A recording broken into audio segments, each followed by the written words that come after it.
Hi friends, स्वागत है आप सबका अपना ही YouTube channel Arya tech point में। फ्रेंड्स, इस वीडियो में बात करने वाले हैं टेक्नीशियन 3 से जेई और एसएससी तक का सफ़र किस प्रकार से आपको मिलेगा और प्रमोशन का स्ट्रक्चर क्या है उसके बारे में हम बात करने वाले हैं। और बात करेंगे फ्रेंड्स कि रेलवे की ऐसी 3 कौन सी जगह है जहाँ पे अगर आपकी ज्वाइनिंग हो जाती है ना, जहाँ पे अगर आपकी ज्वाइनिंग हो जाती है तो इसकी जो प्रमोशन की प्रक्रिया है वो 5G से भी ज़्यादा स्पीड होगा। वो कौन सी ऐसी जगह है उसके बारे में हम बात करेंगे। और फ्रेंड्स, प्रमोशन का एक और क्राइटेरिया है जो एलडीसी एंड जीडीसी कंडक्ट करवाती है। एलडीसी एंड जीडीसी के थ्रू आप जेई और एसएससी तक का सफ़र कर सकते हैं। फ्रेंड्स, ये तीनों हम बात करेंगे बारी बारी से। आप लोग पूरी वीडियो में बने रहें, आपको बहुत जानकारी मिलेगी। फ्रेंड्स, जैसे हम टेक्नीशियन 3 से बात करते हैं तो टेक्नीशियन 3 में आप जैसे ज्वाइन करेंगे तो यह लेवल 2 का पद है ना। आप फॉर्म फिलअप किए होंगे तो फॉर्म में भी लिखा रहता है यह लेवल 2 का है। और इसकी जो ग्रेड पे है वो 1900 है। इसकी ग्रेड पे कितना है? 1900 है। और बेसिक पे 19,900 है ना।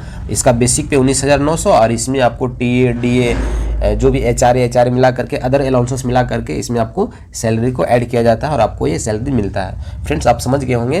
तो टेक्नीशियन 3 में आप ज्वाइन करेंगे तो 6 मंथ की ट्रेनिंग पीरियड होता है, उसको आपको करना होगा। टेक्नीशियन 3 और एएलपी का दोनों का सेम है फ्रेंड्स। दोनों का ट्रेनिंग पीरियड जो है वो 6 मंथ का है ना। ये हो गया। तो टेक्नीशियन 3 से टेक्नीशियन 2 जो है वो अगर एवरेज देखा जाए फ्रेंड्स तो 3 साल मतलब 3 साल समय लगता है, 3 इयर्स, जो आप टेक्नीशियन 3 से टेक 2 बनेंगे। कोई जगह ऐसी है फ्रेंड्स, वहाँ की सीट पे निर्भर करता है जहाँ पे आप ज्वाइन किए हैं, वहाँ पे टेक्नीशियन 2 का प्रेजेंट सीट कितना है और वहाँ पे अभी स्टाफ कितना है, उस पर भी निर्भर करता है। फ्रेंड्स, अगर एवरेज की हम बात करें तो 3 साल की समय लगता है टेक्नीशियन 3 से टेक्नीशियन 2 बनने में। हो सकता है कहीं कहीं 4 साल भी लग जाए, कहीं कहीं 5 साल भी लग जाए, और कहीं कहीं फ्रेंड्स ऐसा भी होता है कि 2 साल आते आते टेक्नीशियन 3 से टेक्नीशियन 2 बन जाता है फ्रेंड्स, है ना। और टेक्नीशियन 2 से टेक 1, जैसे टेक्नीशियन 2 बन जाएंगे तो वह लेवल 4 का पद हो जाएगा और 2400 ग्रेड पे है इसका, और बेसिक पे 25,500 है। तो टेक्नीशियन 2 का हो गया। और टेक्नीशियन 2 से टेक 1, टेक्नीशियन 2 से टेक 1 में ज़्यादा समय नहीं लगता है फ्रेंड्स, क्योंकि रेलवे को टेक 1 का पोस्ट ज़्यादा चाहिए, है ना। इसलिए टेक 2 जो भी कैंडिडेट बना है उसको 2 साल में, उसको तो बहुत जगह ऐसा देखा गया फ्रेंड्स कि 2 साल भी नहीं हो जाता है, 1.5 साल के अंदर ही उसका क्या होता है, लिस्ट में नाम आ जाता है टेक 1 का। हालांकि 1.5 साल में वो टेक 1 नहीं बन सकता। इसका नियम है रेल का कि कम से कम जिस पद पे आपका प्रमोशन हुआ उसमें कम से कम आप 2 साल समय बिताया हो, 2 साल उसमें सर्विस किया हो। जैसे आप टेक 1 बनेंगे, टेक 2 बनेंगे तो इसमें 2 साल आपका समय हो जाएगा, तब आप टेक 1 बनेंगे। टेक 1 बनने में ज़्यादा आपको समय नहीं लगेगा। और टेक 1 जैसे आप बनते हैं तो लेवल 5 का पद हो जाता है ये, और इसकी ग्रेड पे जो है वो 2800 हो जाएगा और इसकी बेसिक जो है 29,200 हो जाता है ना। ये टेक 1 की हम बात करें। और टेक 1 से एमसीएम, फ्रेंड्स, टेक 1 से एमसीएम का पोस्ट बहुत कम होता है और ये अच्छी पोस्ट है क्योंकि इसकी ग्रेड पे जो है वो 4200 है ना। 4200 का ये पोस्ट है। तो इसमें समय लगता है फ्रेंड्स, टेक 1 से एमसीएम बनने में कम से कम आपको 8 साल से 10 साल भी लग जाता है। बहुत जगह अगर एवरेज देखा जाए तो 8 साल से 10 साल भी लग जाता है। ऐसे अगर कहीं अगर सीट अच्छा खासा है, उसके कैडर पर निर्भर करता है, तो 6 साल में भी एमसीएम बन जाता है ना। तो अगर एवरेज की हम बात करें तो 8 से 10 साल आपको यहाँ लग जाएगा टेक 1 से एमसीएम बनने में। मतलब टेक 3 से इधर 5 से 6 साल इधर देख लीजिए, 8 साल इधर देख लीजिए, मतलब 12 से 15 साल, है ना। 12 से 15 साल आपको एमसीएम के पद पे, है ना, थ्रू प्रमोशन, मतलब प्रमोशन के थ्रू अगर आप आते हैं तो 12 से 15 साल आपको एमसीएम में आते आते लग जाएगा, जो 4200 ग्रेड पे है ना। आप लोग समझ गए होंगे फ्रेंड्स, 4200 ग्रेड पे तक आते आते आपको 12 से 15 साल लग जाता है ना। एमसीएम का पोस्ट, एमसीएम मतलब मैन क्राफ्ट्समैन होता है, और इसकी बेसिक पे जो है 35,400 है।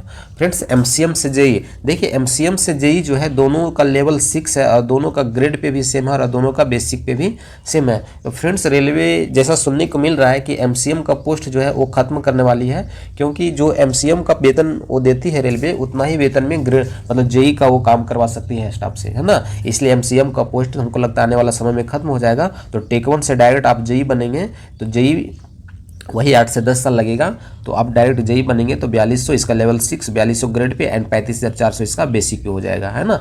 ये जेई तक का सफ़र था फ्रेंड्स। जेई से फिर एसएससी में ज़्यादा आपको समय नहीं लगेगा, यहाँ पे 3 साल है ना, एवरेज यहाँ पे 3 साल, जेई से एसएससी में 3 साल तक का सफ़र लगता है। तो जैसे ही आप एसएससी बन जाते हैं तो लेवल 7 का पद हो जाता है, और इसकी ग्रेड पे है जो वो 4600 है और इसकी बेसिक पे 44,900 है। तो फ्रेंड्स, आप अपनी रिटायरमेंट तक, है ना, सर्विस के दौरान अगर सब कुछ अच्छा रहा तो आप एसएससी टेक्नीशियन 3 से आप ज्वाइन करेंगे तो एसएससी तक आप सफ़र कर सकते हैं। फ्रेंड्स, ये हो गया थ्रू प्रमोशन, मतलब प्रमोशन के थ्रू आप आ जाते हैं तो, है ना, रिटायरमेंट होते होते आप एसएससी तक का सफ़र कर सकते हैं।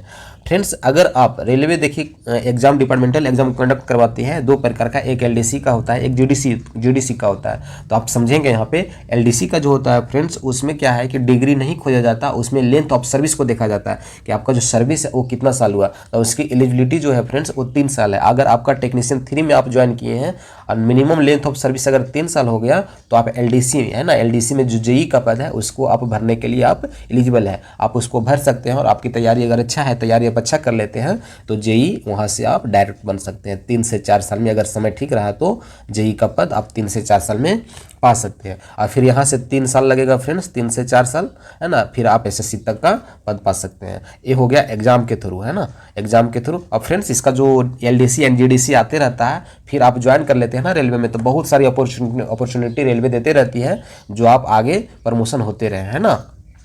ऐसी बात नहीं है कि आप टेक्नीशियन 3 में ज्वाइन किए तो बहुत कम सैलरी है, ऐसे है वैसे नहीं, ज़्यादा टेंशन लेने की बात नहीं है। अगर आप में जुनून है, क्षमता है तो रेलवे अपॉर्चुनिटी बहुत देती है फ्रेंड्स आपको आगे बढ़ने के लिए, है ना। तो इस प्रकार से भी आप आगे सफ़र कर सकते हैं। अब फ्रेंड्स लास्ट में हम बात करते हैं कि रेलवे की 3 ऐसी कौन सी जगह है जहाँ पर अगर आप ज्वाइन करेंगे तो 3 जगह में फ्रेंड्स हम आपको बताते हैं। जैसे पहला की बात करें तो पहला, अगर आप वर्कशॉप में ज्वाइन करते हैं, है ना, अगर आप वर्कशॉप में ज्वाइन करते हैं तो वर्कशॉप में ज्वाइन करेंगे तो क्या है कि वहाँ पे जो प्रमोशन की प्रक्रिया फ्रेंड्स बहुत फास्ट है ना। 2 साल से 3 साल, मतलब टेक 2 से टेक 3 से टेक 2, टेक 2 से टेक 1, मतलब 2 से 3 साल में आपको धड़ाधड़ प्रमोशन होगा, 5G से भी तेज, है ना। तो वर्कशॉप हो गया।